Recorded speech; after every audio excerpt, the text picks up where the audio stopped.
Hi, my name is Bobby Lizester, and I am from Whittier, California, born and raised here. And today I'm going to talk to you about the city's history.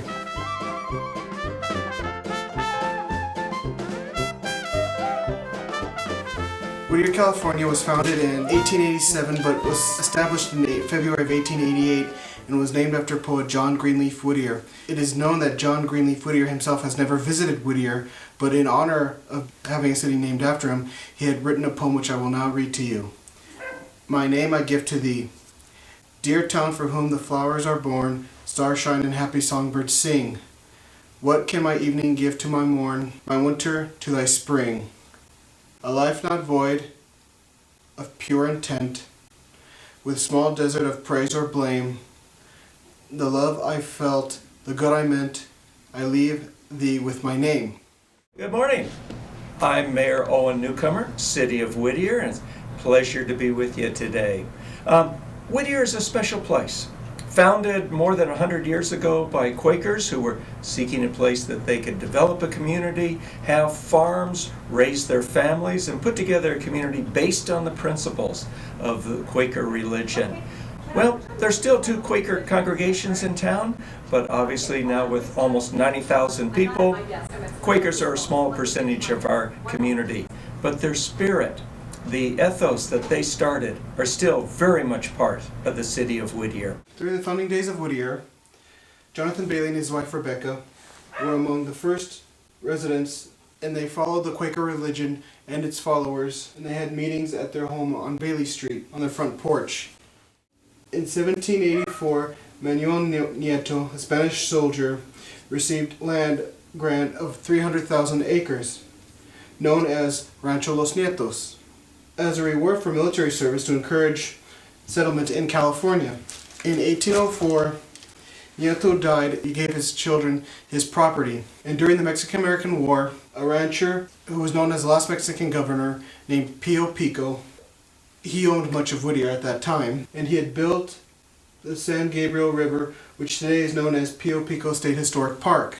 In 1904, the Pacific Electric opened the trolley line, known as the Big Red Cross, from LA to Whittier. After World War II, Whittier grew rapidly. In 1961, America added 28,000 people to the population, lots to the total about 67,000 residents.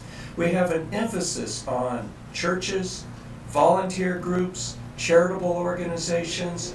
A lot of activity takes place in Whittier to help those who are less fortunate.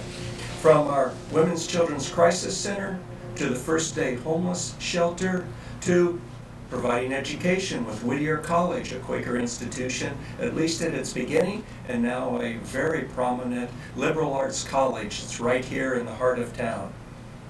Whittier, though, has gone through changes. Like any community, we've gone through agricultural changes from when we were walnut groves to citrus groves. Today you can't find an agricultural grove in Whittier. We're a business community, we're a homeowner community, we're a residence community. We have a thriving business retail establishments in town. We have major hospitals, 2 of them, Presbyterian Hospital, Whittier Hospital, that also serve the needs. But in recent history, probably the 2 biggest issues to come out of our community were 1, the '87 earthquake. Being an older community, a lot of our buildings did not survive that '87 earthquake, and thus we had to reimagine what we wanted the community to look like. Do we want apartment buildings replacing single-family homes, homes that have now fallen down? The community said no.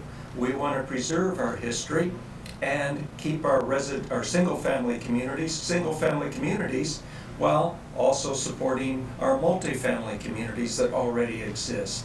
And that led to a lot of changes in our zoning, a lot of changes in the way we approach development to protect the residentialness of our city.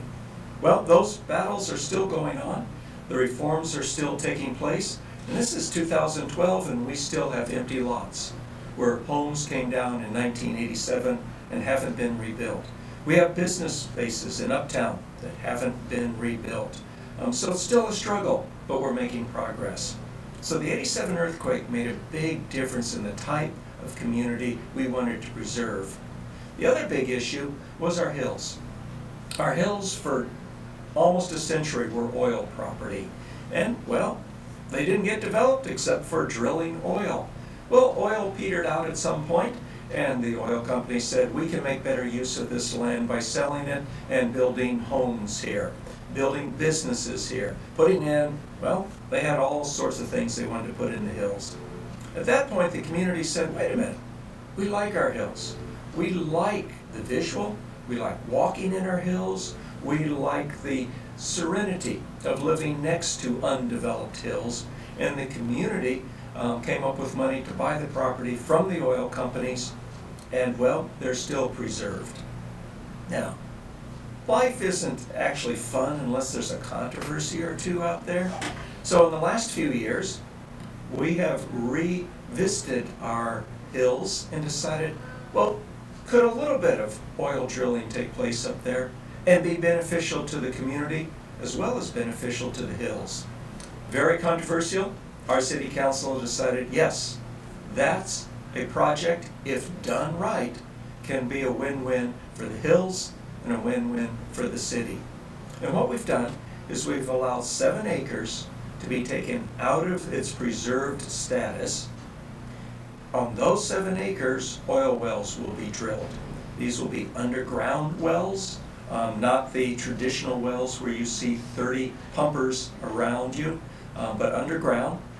And the money from it will be used to buy additional acreage to offset that 7 acres so that the amount of acreage preserved in our hills actually expands.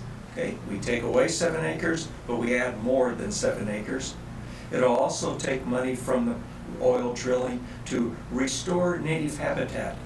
While the hills weren't built on, except for the oil wells, there's a lot of invasive plants up there.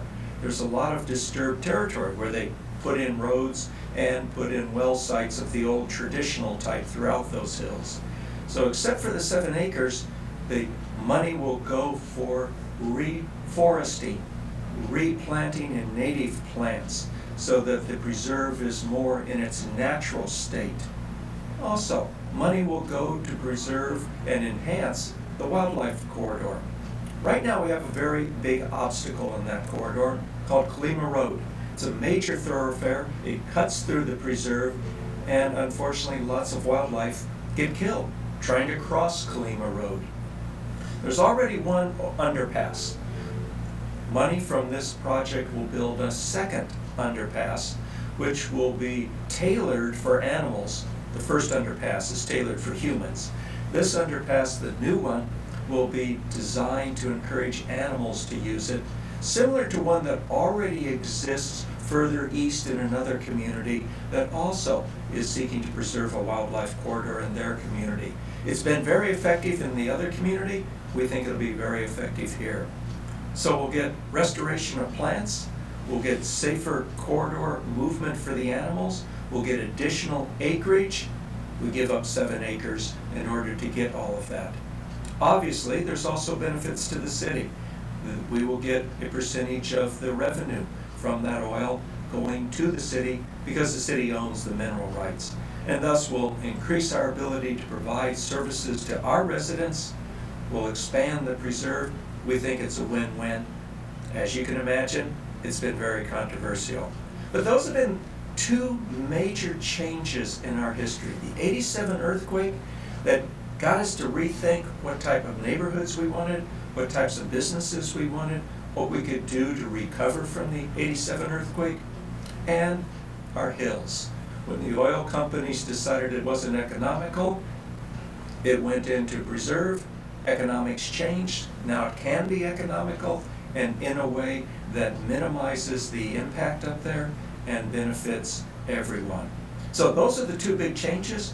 Whittier's got a long and proud history, and I think we're in good shape to have a continued long and proud history. And right now we are going to discuss one of our most famous residents, Richard Nixon, former U.S. President.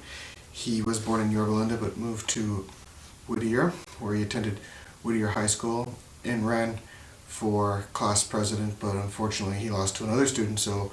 But he did graduate second in his class from Whittier High School, and then he went to Whittier College. He was offered a scholarship to Harvard but couldn't afford the expenses, so he went to Whittier College instead, where he earned himself a reputation as a debater and a standout. And upon graduation, he went to Duke University on a full scholarship, and he returned to Whittier to study law and practice it. And he had a law firm called Croup and Bewley, and it was there, and eventually he met a very pretty actress through the local community theater where he had been active, and in 1940 they got married and had 2 daughters.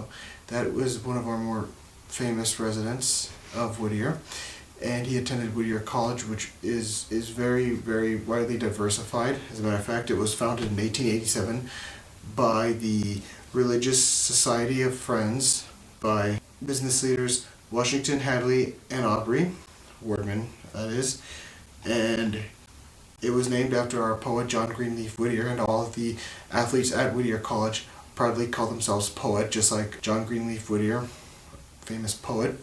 And I just want to say that I am very, very proud to be from Whittier, California, and that to be a part of a city that is very wonderful.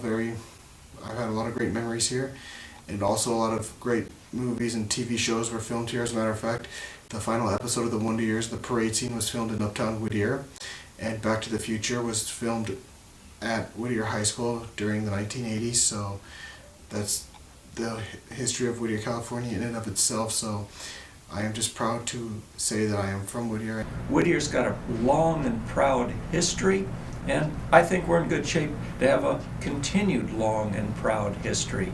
Been around 100 years, plan to be around 100 more, and Whittier's just a great place. We like to say Whittier's a place you come to because you like it. You like living here, you like working here, and you like, well, going up to our hills and taking a walk, seeing the deer that are up there, the wildlife, coyotes, rabbits, and although you don't see them too often, we do have a mountain lion or 2 or 3 up there, and once in a while you might catch a glimpse of a bobcat up there.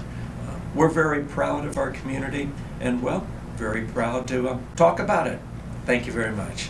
I hope that you have enjoyed my presentation of the city of Whittier. I have had many awesome memories growing up here in the city, and I hope that you have learned a lot from watching this documentary. Thank you for your time.